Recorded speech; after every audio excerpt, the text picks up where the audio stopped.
Hi മക്കളെ, അങ്ങനെ നമ്മൾ കാത്തിരുന്ന JEEന്റെ ഫസ്റ്റ് ഫേസ് എക്സാമിലേക്ക് ഇനി കുറച്ച് ദിവസത്തെ ദൂരം മാത്രമേ ഉള്ളൂ അല്ലേ. ഈ വരുന്ന 21-ന് നമ്മുടെ ഫസ്റ്റ് ഫേസ് എക്സാം ആരംഭിക്കുകയാണ്.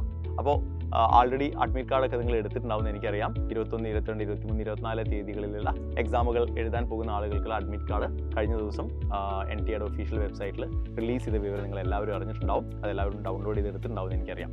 അപ്പോൾ ഞാനിന്ന് വന്നത് നമ്മുടെ ഡ്രസ് കോഡുമായി ബന്ധപ്പെട്ട ചില കാര്യങ്ങൾ നിങ്ങളൊന്ന് ഓർമ്മിപ്പിക്കാൻ വേണ്ടിയാണ്.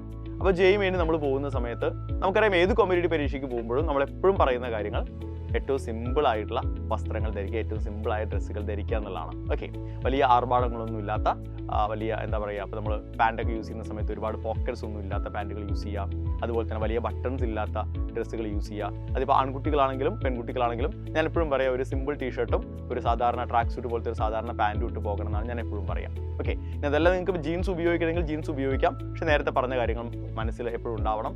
ഒരുപാട് പോക്കറ്റ്സുള്ള കാർഗോ പാൻസ് പോലുള്ള പാൻറ്റുകളൊന്നും യൂസ് ചെയ്യാതിരിക്കുക.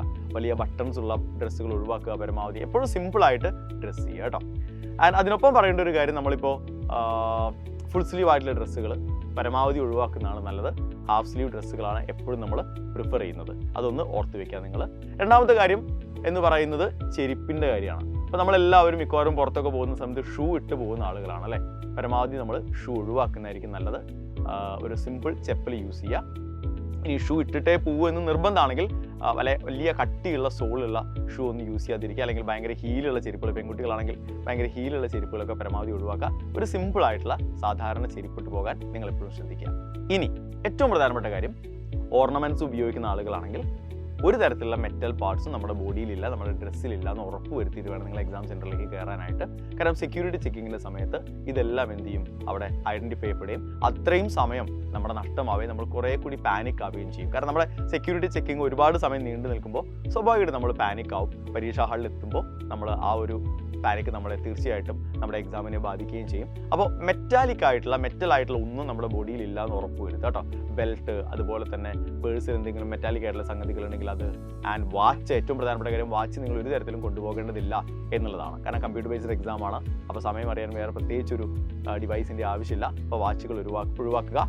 എല്ലാ തരം മെറ്റാലിക് സംഗതികളും ബോഡിയിലില്ല എന്ന് ഉറപ്പ് വരുത്തുക. ഓർണമെൻറ്റ്സ്, മോതിരം, മാല, കമ്മൽ, അങ്ങനത്തെ സാധനങ്ങളെല്ലാം പരമാവധി ഒഴിവാക്കുന്നതായിരിക്കും എപ്പോഴും നല്ലത്.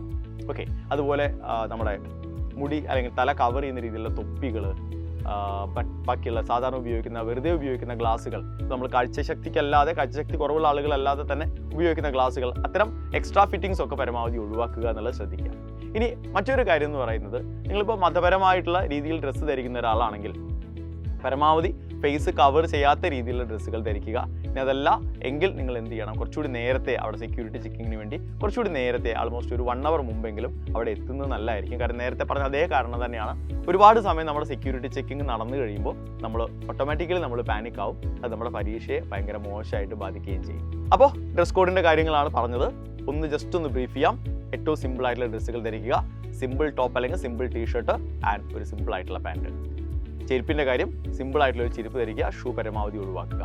മെറ്റാലിക് ആയിട്ടുള്ള ഒന്നും, അത് ആഭരണങ്ങളായിക്കോട്ടെ, നിങ്ങളുടെ ബെൽറ്റ് ആയിക്കോട്ടെ, എന്താണെങ്കിലും മെറ്റാലിക് ആയ സംഗതികളെല്ലാം ഒഴിവാക്കിക്കൊണ്ട് എക്സാം ഹാളിലേക്ക് പോവുക. അപ്പോൾ അടിപൊളിയായിട്ട് പരീക്ഷ എഴുതാൻ കഴിയട്ടെ. All the best.